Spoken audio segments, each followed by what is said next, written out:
Surprised and acting on reflex, his body startled. Mind still catching up, every nerve pulsed to his brain a message of fear. And then he heard, straight from the startling thing, his own name. Zechariah, it said, "Don't be afraid." Given only that much, I bet you can conclude we are dealing today with an angel story. I feel like you had all the clues you needed, and here they are. Something scares someone in the Bible. That something looks a lot like a person, but also not like just another person. Something different there. And the first words the something speaks are, "Do not be afraid." That's the basic pattern of an angel encounter in the Bible. A lot of them happen around the time that Jesus was born. And in fact, every time an angel shows up in the nativity story, across two gospels, they lead with these very same words: do not be afraid. Friends, we have 4 Sundays until Christmas. That means 4 worship services together, 4 messages to remind us or teach us what was going on in the world at the time Jesus arrived on the human scene. That's 4 fresh chances to tell a very old story. And I don't think we can do any better during this season of Advent, this year of our Lord, 2024, than to talk about the angels and what happens every time they come to call. Now, don't picture anything Hallmark or precious moments. Actually, wings are optional, though the only photos I could find of angels did have them. You want to imagine just blazing light and sort of a warrior pose. Much more of a warrior than a cherub, an adult-sized being, shining clothes, wings optional. Angels are much more likely to look like grown people than anything else. And however they appeared, whenever they appeared in the Bible, they came as a sure sign of the divine. They were sent with a message. They break into the ordinary and bring words of good news. Always good news. For one, they remind us mere mortals that hope almost always coexists with fear. And that much helps me already. If I ended the sermon there, I'm feeling a little encouraged because I have fears. I'm not ashamed to tell you. I'm anxious about my own future, about our economy in general, but about my family's prospects and my mom's end-of-life needs. It is not cheap to keep a loved one in memory care. It's not cheap to send kids to college these days. I'm nervous for the nation that we share. I'm fearful about the work it will take to become neighbors again. Are we up for that? I'm afraid for so many young people I love that their 20s and 30s won't have as many possibilities in them as the years I got, where I could do freely more things. And that's just a slice of what worries and scares me. I have fears, but I also want hope. And I need it to start right now. I want to know that I can feel afraid, as humans do, for completely valid reason, and still act in hope. I want to know that I don't have to act out of the fears I carry. In fact, whenever I feel fear getting the better of me, I really want to be snapped out of it. I don't think I'd mind a firm and direct, "Be not afraid." An angelic message feels like something I could really use at this point in my life. I don't know, an angel visit just might be something we could all use about now, the shock and awe included.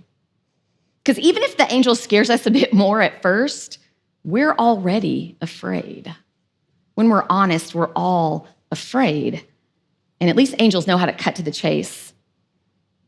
Trusted to move human hearts by delivering God's own words. Angels say really crucial, succinct things. That's why angel encounters seem to me like a fine place to dwell in this season of Advent. And the one that seemed best to start us off comes from Luke chapter 1. Its main character is an elderly married priest who is related by that marriage to a young woman from Nazareth named Mary. So I'll read to you, excerpting just a few verses, Luke 1, verses 5 through 20. During the rule of King Herod of Judea, there was a priest named Zechariah. His wife Elizabeth was a descendant of Aaron. They were both righteous before God, blameless in their observance of all the Lord's commands and regulations. They had no children because Elizabeth was unable to become pregnant, and they were both very old. Quick side note to say, yep, sure, they were really old. We don't know if it was Elizabeth who was unable to become pregnant. It was just always the woman's fault in the Bible. Fair to say. One day, Zechariah was serving as a priest before God because his priestly division was on duty. Okay, what that's telling us is that Zechariah is a priest from the hill country outside of Jerusalem, and he normally works in this little smaller area and place, but 2 weeks out of the year, his regiment or division of priests is called up to the big city to go and serve the big temple. Following the customs of priestly service, he was chosen by lottery to go into the Lord's sanctuary, the holiest of holies, and burn incense. An angel from the Lord appeared to him, standing to the right of the altar of incense. When Zechariah saw the angel, he was startled and overcome with fear. And the angel said, "Do not be afraid, Zechariah. Your prayers have been heard. Your wife Elizabeth will give birth to a son, and you must name him John. He will be a joy and a delight to you, and many people will rejoice at his birth. He will bring many Israelites back to the Lord their God. He will be equipped with the spirit and the power of Elijah. He will turn the hearts of fathers back to their children. He will turn the disobedient to righteous patterns of thinking. He will make ready a people prepared for the Lord." Zechariah said to the angel, "How can I be sure of this? My wife and I are very old." The angel replied, "I am Gabriel. I stand in God's presence. I was sent to speak to you and to bring good news to you. So know this: what I have spoken will come true at the proper time. But because you didn't believe, you will remain silent, unable to speak until the day these things happen." So divine messages, they come in all forms. Mostly they reassure people. Sometimes they challenge people, and often they prepare people. Fortunately / unfortunately for Zechariah, he got it all, just all at once. So he received the message of a lifetime and also lost the inability to express it for a while. But, Zechariah didn't have to talk about events bigger than him already unfolding. Zechariah just had to live them. And even before he could say more, people who knew his family were noticing what was most notable here. The pregnancy of Elizabeth and Zechariah would have reminded everyone of another religious couple. You may know Sarah and Abraham from the Old Testament. Now, those two were much more prominent even when they were alive, and they've become very famous by now, but they were also childless, a childless couple far past their childbearing years. And famously, an angel also showed up to them to tell them they'd have a son. Not for nothing, Abraham and Sarah also questioned that angel's news. So it's not a direct comparison. Zechariah and Elizabeth are much more ordinary people than Abraham and Sarah, but it does call back to this time that God was visibly active in the world. And it's enough of a connection to have made people think at the time, something really unexpected may be going on here. Something that just might be beyond human direction. Because how weird were these events? How strange was this sign that happened while the other priest on duty waited for Zechariah to return for an hour of prayer? How strange was it to hear about this later? Zechariah was not the kind of guy expected to receive an angel visit while hanging out alone in the most holy room of the most holy place in all of Judaism. He only made it in on the roll of a dice. There was a lottery, and he won. He was middle management. He lived in the suburbs, so to speak, and he took one big work trip a year to the big city. He and Elizabeth were completely unlikely candidates for main character energy. They were small potatoes people. Strange choices to play a big role in an even bigger story. But of course, all the circumstances of Jesus' arrival will seem to depend on the unlikely and the unexpected if you press in just a little. So by that measure, these two fit right in. What happens next, what happens to Zechariah in the reading that you just heard, is usually considered a punishment. That's how modern audiences see it anyway. This man is struck mute because he needed proof. He couldn't believe the angel's message right away, so silence until his son was born was his consequence from God. That was his reprimand. That is our common meaning made. What if that's not right? And what if that's not all that's here? What if silence isn't some form of forced suffering at all? What if an angel visit connects the coming child to the stilling of Zechariah's voice for completely different purpose than we've assumed? Connection made, but for different reason. The words that we have recorded as the angels are these: because you didn't believe, you will remain silent, unable to speak until the day when these things happen. Or from another translation, now you will be silent and unable to speak until the child is born. What if that was simply necessary? What if that was simply a necessary part of Zechariah's preparation? And the angel Gabriel sees that he won't get where he needs to be without it. What if silence is making time and space for Zechariah to take in something really big and unexpected? Some seemingly impossible news. I mean, in the most ordinary of circumstances, that's a lot to come to terms with. I had a child at 42. That was shock and awe in my life, and it took me a long time to adjust. No angel told me, and this one's gonna be a prophet. Whew. This was seemingly crazy news. What if this temporary loss of voice is how Zechariah will come to believe in it? Silence doesn't have to be seen as a punishment, simply a requirement to get someone ready. Maybe silence was, in fact, a gift of God to this father-to-be specifically. I'm betting he didn't have a lot of words yet to process through all he had just heard. Again, it was a lot. Not just a child, but this particular child coming into his family, destined to be something amazing, equipped with the spirit and power of Elijah. All that known before he was even born. Gabriel did say this child would be his parents' delight. My late in life shock and awe baby is certainly my delight. But just imagine being the dad of all that purpose. Imagine the weight of being the dad here.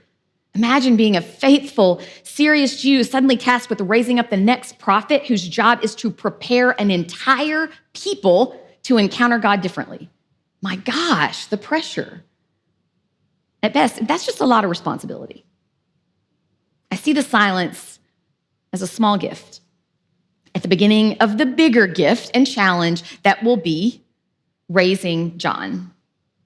It gave Zechariah room to receive, time to process and settle in without the added need to explain or convince. Maybe you can see it that way too, or maybe not. That's okay. Maybe instead, you could see Zechariah's silence as a gift to other people in Jesus' story because it created an open space into which they get to speak. Here's a little foreshadowing for week 3 of Advent. Zechariah loses his voice just before Mary speaks the longest speech given to any woman in the whole of the Bible. She gives this speech, which we call Mary's song, at Zechariah and Elizabeth's house. I mentioned that the two of them were related. These women were cousins.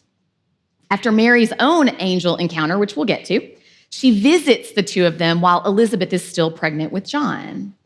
So while Zechariah is still quiet, she speaks up in a moment when he could not about the bigger things God is doing here. And her words get saved across time. Would that have happened if a man and a priest could have delivered the same message? Then there's Zechariah's son, destined to be known as a voice of one calling in the wilderness. John speaks plenty, and his father's role in his life seems to be to raise him, but not overshadow him, to precurse him and not partner with him. Zechariah's silence lingers into John's solo calling. It somehow makes the coming message speak louder. So maybe silence, decreed and possibly engineered by an angel, is a personal gift. Maybe it's a communal one. And just maybe silence still works very much the same way, not to punish us at all. Though we do tend to see any period of not talking as great suffering, though we're pretty quick to dismiss silence as some sort of extreme religious discipline, just a really good idea that we could definitely not achieve. But have we tried it? Have we scheduled any intentional quiet? Not Bible reading time, not journaling time, not pressure time, just quiet time where we, in stillness, take in more than we receive. Stillness can look like walking, by the way.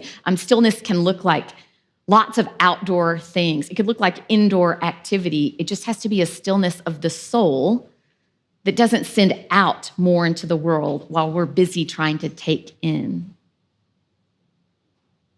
Have we also considered that our silence, our very own silence personally, might not be just for us, but for people already in our lives who deserve the platform for a while, and for people we haven't met yet who will enter our empty spaces? Maybe we don't have to project all the time when we're living events that will communicate on their own. Okay, I'm no longer talking about a Zechariah kind of silence anymore, and I am clearly advocating for pockets of silence, little pockets that we create and hold open in the middle of a very loud world. Advent seems like the ideal time, to reach for a routine that includes this kind of intentional quiet. Because we are about to be busier, friends. Even if we just observe Christmas in a basic way, there's some preparation to that. And those extra acts we'll do this month, along with the celebrating we want, the get-togethers we crave, the church services and the special events, well, all of that great stuff can become a lot of noise. And it's notoriously hard to hear God when we're adding to the roar of life. We still need this story. We need this big, bold, in-breaking story of God for us and with us to speak to us. But we need some help hearing it. Every year again, we need a little help. So cue the angels, who start with, "Do not be afraid." Do not be afraid of things unusual, against type, or unexpected. In this case, do not be afraid of some silence. Good news, friends, good news. We get this time called Advent to take in more than we put out. We can choose that way. Today is just day one. There's time to change. Any plans can be amended. We've got 24 days. When can we choose pockets of silence for ourselves? Where can we build more quiet into a loud season? I invite us to work on that. Just work on it at your pace, simply believing there's something in silence for us, and holding hope that whatever silence we take is preparing us for something bigger and deeper and greater. So may it be.